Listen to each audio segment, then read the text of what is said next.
Hello Gateway, this is Patch again. I just wanted to do a video talking about the characters in my roleplay card game, and how they sort of play into the mechanics of the game and the things that they do. I just realized these are all meant to be aligned like that with their icons. I'd recently redid about half the cards in the game, so that things would be a little bit more clear and current. So I'm going to start from the top. Theme, I've got a little checklist, right? And the theme is Battle for Terra. So the basic concept of Battle for Terra is you split all these characters up into two sides, and we might even do that as we go along. And you fight for Terra. And I don't like to think of this as a good and evil. Initially, this started out as invasion of Terra, but I realized that maybe the invasion shouldn't be evil. It should be there are good people and there are good people, but they have ideological differences. But maybe there are also bad people and bad people. And that's something I think is really interesting to explore in this theme. So the primary concepts of this particular set, I'll just have this open like this so you can have a read through in your own time. So the idea of this themed deck, and this is what a themed deck is, it's a 60 card deck plus characters plus settings plus a theme. And the theme dictates how the deck plays, and all the cards in the deck should synergize with the theme and synergize with the characters and so on. But a deck usually covers all the mechanics in the game, whereas the game tends to focus on a few key features, depending on what it is. So in this case, this theme focuses on mostly heroism outlook and your sort of personal conflicts versus your faction conflicts, like where characters' loyalties lie and who they're friends with in relation to their faction. It's not so much bonds, even though every deck should basically have bonds between characters. But this one isn't so much about those bonds doing things for characters. It's more about seeing how those bonds are tested as combat goes on, and seeing if people can overcome. And in general, this theme is seeing if our characters can overcome the pressures and stress and burden of war. So obviously, there's a lot about this one where you'll see characters switching sides or forced to make difficult choices. And a lot of times it will lower their outlook, lower their heroism. Sometimes it'll raise it to balance it out a little bit. But it's all about characters put in tough situations and trying to fight for what they believe in. So no character in here is strictly meant to be on the side of good or evil. And that's why I like to split it up between Wing City Revolutionaries and Terran National Government or Terran Militia. Because those are two sort of anomalous groups that not necessarily good or evil, depending on the context of how this combat breaks out, how this conflict breaks out. So obviously, one of the main points of this is how the conflict happens, because as you can see on that theme, building tensions, the faction division doesn't happen in the first 4 rounds of the game. And then it is 8 rounds after that that the true fighting begins. And in that time, it's up to the players to decide, who is on what faction and how this fight will play out. And truth be told, the goal of this deck isn't to win for your faction, or isn't to have one faction win. The goal is to reach the epilogue and have a winner decided.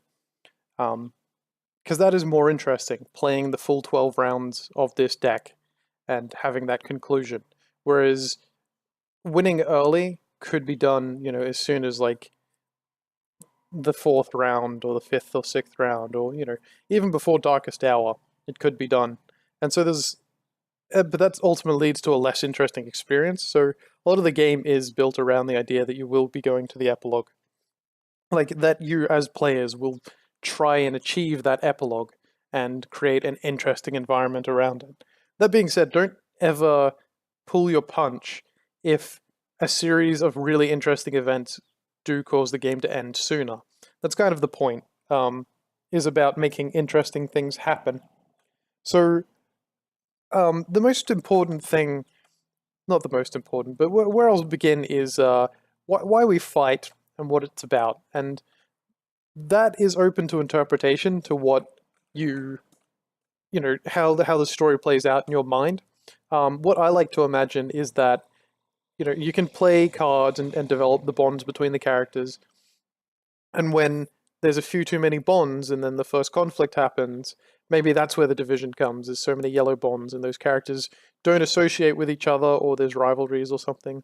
Or alternatively, it could be that maybe you started on the super weapon base, and so the story of this deck becomes, we discovered this super weapon base, it's a super weapon, how is it used? And how do we stop people from using it? And suddenly that's the starting point of this conflict. And this game is about building your own story, really, and seeing how characters interact in around that story. And so in that case, it'd be Davian discovered a super weapon base. Oh no, he says we should not use it. And then someone else says, wait, we could use this to stop evil. And Davian goes, no, that's evil. We can't use it. And then suddenly that is the conflict. People side with Davian, people side with the other person. And now you have this, these factions forming in your head, in your mind, about who's what. And you might not use the super weapon base. You might even fight over it. You might, never get a chance to really use its effect. But ultimately, the conflict starts with the super weapon, and it's about these characters and their beliefs, and then it stems from there. So I do believe that in the context, the two most powerful agents in here, so the other thing about this theme is you form followers and leaders, right? And I wanted to bring up what I consider the most powerful characters in sheer power, and that is June Blackwelder and the Scribe. As you'll notice, the Scribe has 4 power and 2 skill, which isn't actually the strongest in the game. That basically belongs to, I don't know, it is. There you go. So the Scribe is the strongest character, tied with June. June's actually even stronger than he. And to an extent, the Scribe represents evil and June good, but they don't really. That's sort of a trap. It's kind of a trick and a trap. See, I like to imagine that because they're the most powerful characters, June is a god, basically, and the Scribe is this force of chaos. That they're the two sides who sort of orchestrate things behind the shadows. So they don't become the leader. They're not the followers. They are the ones in charge in the back. And they're sort of just manipulating events. And that provides sort of an interesting context and a backstory.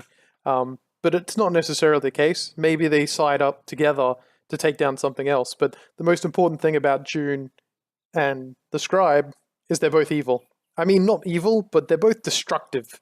Every power that June has allows her to trick people. Artemis Bow, she rolls lower, suddenly she rolls higher. Do It For Me, she forces characters to attack each other. Just a Little Divine, she's hiding her power. Everything about her is very tricky, very clever.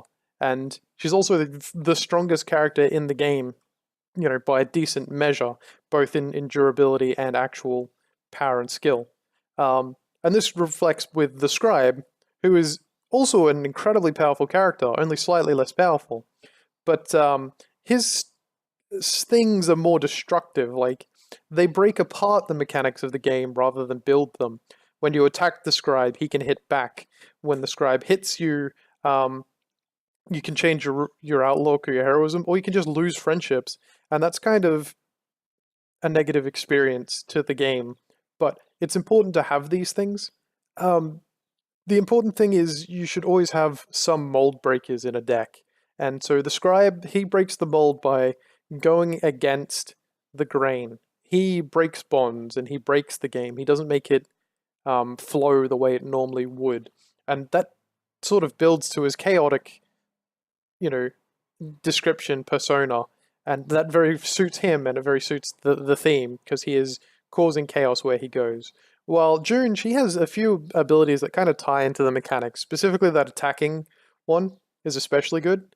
But the important thing to note about June is while she's very powerful, she doesn't have a good way to generate drama points. And drama points are a big core part of this game. If your character does not have a way to generate drama points, it's not that they're a bad character, but it's that they become reliant on events happening around them to capitalize on their own skills.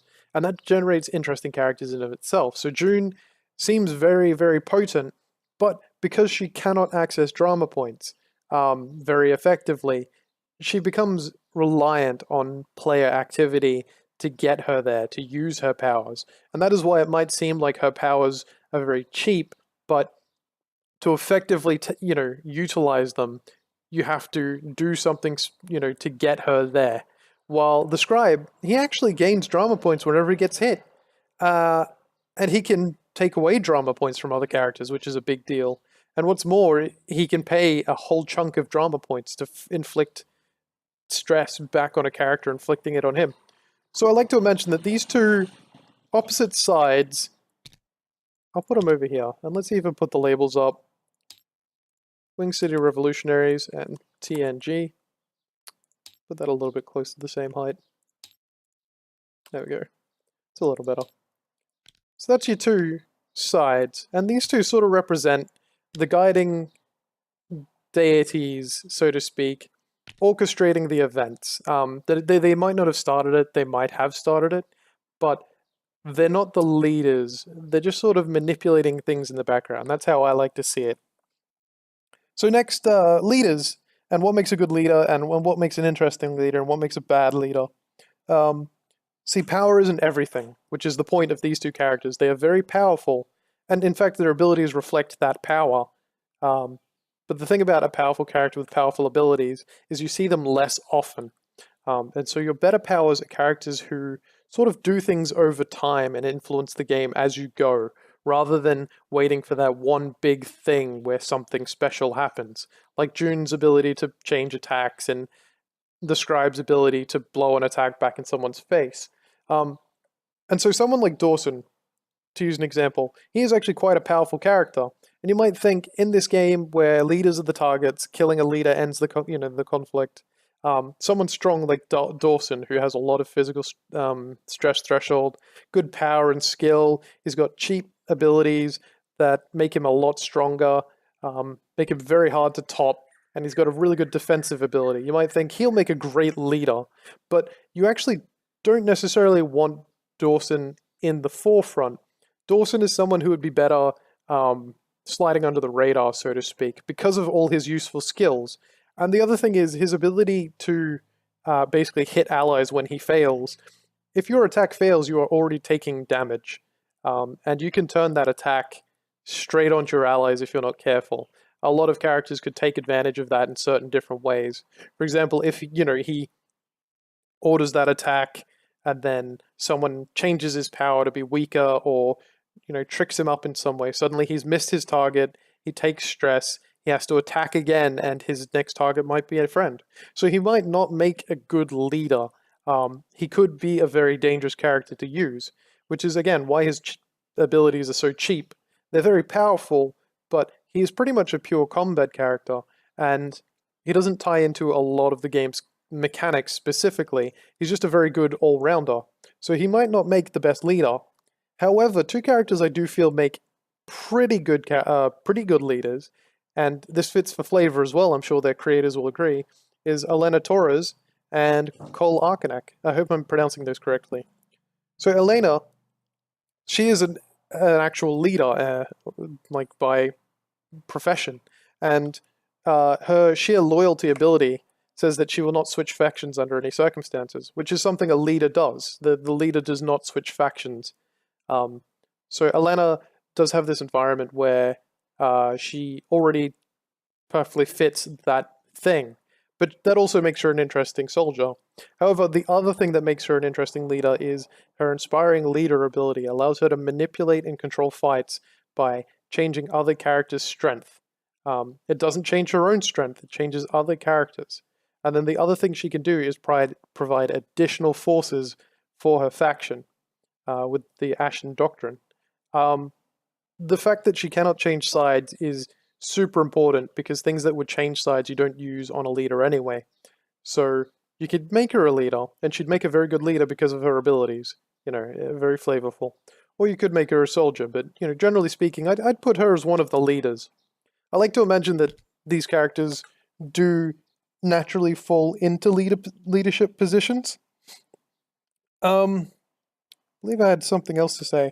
Oh, right, and Cole. So Cole is the other person I put as a leader. I'm not putting anyone in specific factions, by the way. I'm just throwing them out there. And that's because he's very well-rounded. This character has stuff everywhere. He has stuff that ties to bonds, stuff that gives him drama points and combat and all of that good stuff.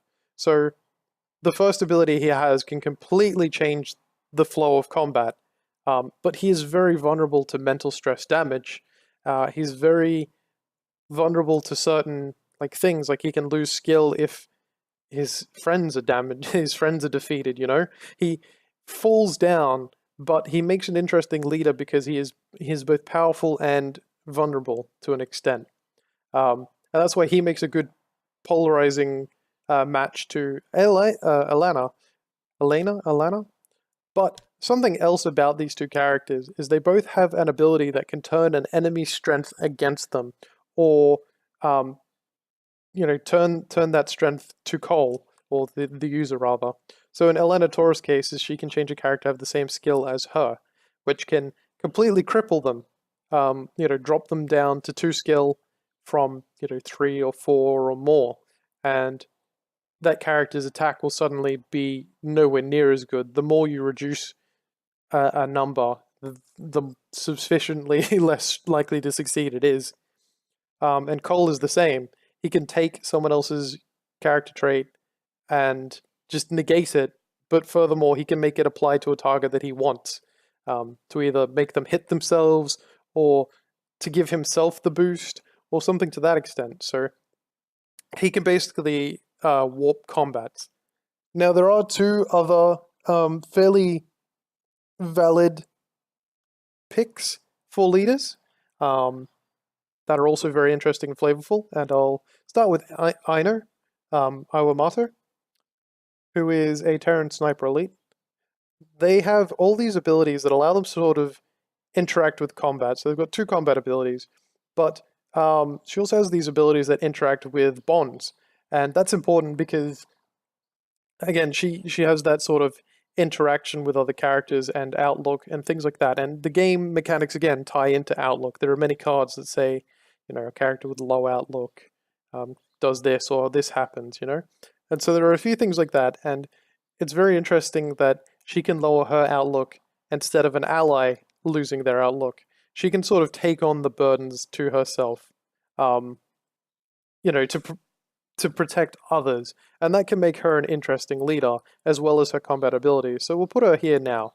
That being said, I do like to think of both Aino and the next character, Russian, as characters who also make really good soldiers for the same reasons that they make good leaders, because they interact with game mechanics and they do kind of unique things that none of the other characters do. I mean, technically all the characters do that, but they're both fairly solid characters and they're both fairly interesting. So Russian, we've got, he can call in allies. He's not good with cats or Nekos. I don't know how to pronounce that, sorry. And he can also manipulate mech equipment and make his side stronger or make himself stronger. However, he doesn't have any power, which makes him sort of vulnerable. So he can make a very interesting leader in that he's got so much mental stress threshold that he's basically immune to shock. He's seen some terrible things and he's never going to be shaken by them, except for cats. And so he's very resistant to big hits that he might take, because he can just throw some of that damage onto mental. But yeah, he's quite competent otherwise in skill, and it makes sense that both of them have 3 skill. And Russian has access to these amazing mech cards that he can easily get and really buff himself up. So they could be leaders or followers, but the 2 characters I'd actually picked for followers is Disruptor Davian and Arena Aya. I've been naming things. So the reason Aya and Davian make interesting followers is, as characters more than anything, they don't make particularly great leaders in a story sense. The thing is, Cole is like a demon prince. Elena is a Ashen Admiral. Russian is a mercenary. Aino is a sniper, military trained people. So they make logical sense to be a next in command. But these 2, neither of them are really what it takes to be military personnel, to be leaders, so to speak. They don't have it in them to begin with. So they make good followers because maybe as characters, following a conflict and picking a side, they could grow into that role. And what's more is they're both considerably the weakest two characters in the game, with Aya only having 1 skill and Davian only having 2 skill, and neither of them having power.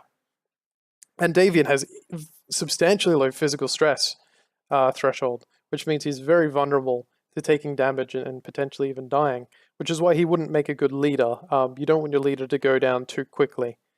You want them to at least stand, 2 or 3 combats before they get defeated and potentially killed. And Davian doesn't have the ability to do that. However, when a character in Davian's faction is Sheik combat, he gets +2 skill. He is a trapper. If you and an ally know how to coordinate and know how to start a combat and lure the enemy in, Davian can be super powerful. And what's more, despite having the lowest stats, second lowest, above Aya, he has some of the most powerful abilities in the game. For a start, he can see if someone has a combat card, a way to initiate combat, and he can bail out. You do need to know sort of what your opponent is planning to do to escape that. You need to be able to read your opponent. But what is really powerful is convincing argument. He has the ability to make other people pay for his drama points. He can sap others to fuel himself, and a lot of people rely very heavily on those drama points and don't have good ways to get drama points. Even Davian doesn't have a good way to get drama points. But because he has this skill, he doesn't necessarily need the drama points himself, he just needs a good target. And that can make him an extremely good character just to sap away from other people. So I think he makes an extremely good follower in that regard. Aya is also an extremely good follower because she's sort of deceptive. Nothing about her seems too much. You can sort of get a sense that, okay, she can go from 1 skill to 3 if she's in a one-on-one and she uses her ability. And that seems, that makes a lot of sense. And then cry myself to sleep. She can get mental stress from being sad, basically. But most substantially is socially awkward, which is whenever she gets or changes a bond, she loses 1 drama point. That is the complete opposite of what I thought it was. I thought it was gain a drama point. Never mind. Yeah, so Aya is a very weak character in general, and that makes her an interesting follower. So, the next 2 I want to talk about is the Super Rixie Bros, because they are incredible. Because again, they're mold breakers, so to speak. What I like to imagine is that these 2 characters always end up in opposite factions. Always, because that's more interesting. And that's because they start with a green bond together, because they're both Rixies. Both Rixie brothers. And so what that means is that they sort of have that relationship to begin with, and putting them on different sides of the conflict creates more environments where they could potentially be hurting each other or hurting friends of each other, that they develop over time. And the most important thing is these guys can pick up traits of other people and get some really cool stuff. So weapon creation also is really important for Ixion, because he can pull out weapons from the deck and throw them on himself, and that allows him to take an advantage suddenly in combat. And also, they both have this summonable. In Ixion's case, it's Boo Boo, which allows him to negate an attack, or he gains an additional attack, which lets him just slap someone twice. Likewise, Ixa gets bonus points, bonus to rolls when defending, which makes him very tough to kill, especially with his amazing stress threshold. And then likewise, he can gain... That was a bird hitting my glass. I don't know if you heard that. Likewise, he can gain an additional attack or negate a combat card, which makes him very useful in combat. But again, these 2 have no way to generate drama points. In fact, of all the characters, the 2 that can are Cole and the Scribe, making them very useful to access their abilities, whereas a lot of other characters might struggle to get those abilities out reliably, which is why some of the abilities seem very strong compared to others. A character's power budget is a lot based off how reliably they can get drama points. So then there's Jinhai. And Jinhai is a super duper special case, because if you read their first ability, it says that Jinhai will not join either faction, and they will not attack human characters. There's about 4 or so human characters in here, The rest are not human. So Jinhai has plenty of targets to attack if they so wish, but they will not join a faction, meaning they remain neutral for the entire game. However, when Jinhai is attacked, it loses 2 serve and gains +1 power and skill until the next time it is in a scene with a leader character it has a blue bond with. Or a leader, sorry. I read that wrong. Anyway, and the other thing Jinhai has is this amazingly powerful ability where they raise someone from the dead, a human from the dead specifically. And that allows them to do obviously incredible things and undo the death of a character. But for the sake of the game marching on, that person will lose their leader or follower role. So there's a trick you can do with Jinhai, and I'm glad you followed me to this point, and that is that you can initiate combat on the same turn that factions are decided. So what you do is you initiate combat, you hit Jinhai. Jinhai loses 2 serve, allowing them to join factions. Then they join a faction, then combat occurs. And it has to happen that way. You have to initiate combat on that turn. Now, obviously, the risk is you have no idea who is going to be in which faction. But by doing this, you can put Jinhai on a faction. And it creates this weird sort of circumstance where Jinhai isn't meant to be on a faction, but they are. And so that's the cool thing about Jinhai, is Jinhai has these kind of cool mechanics that you don't get to see, like that are meant to play out a certain way, but if you're clever and you think about it, they play out another way. So in general, to make a well-rounded character, you have to obviously work with what you have with the character and their personality traits, their flaws, their unique things, the things that make them who they are.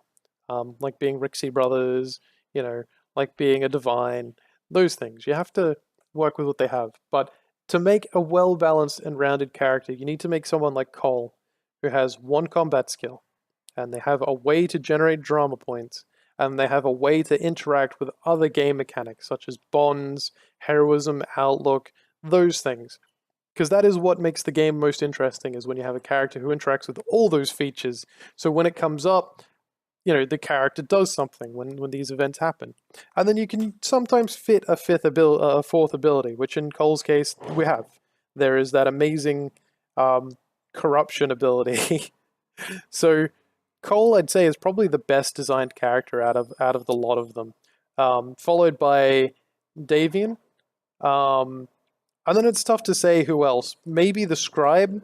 The Scribe is very clever, and it's very interesting to see them play, especially when they actually do land a hit on someone, or they get that Terror of the Meek item, which allows them to generate drama points. And then, I don't know, it's hard to say who would be from there, but I generally believe that Cole is the absolute best designed in this deck, and then that it'll be Davian and the Scribe would be close next. Aya is the absolute worst. Everything about Aya is the absolute worst, and that's why she cries herself to sleep.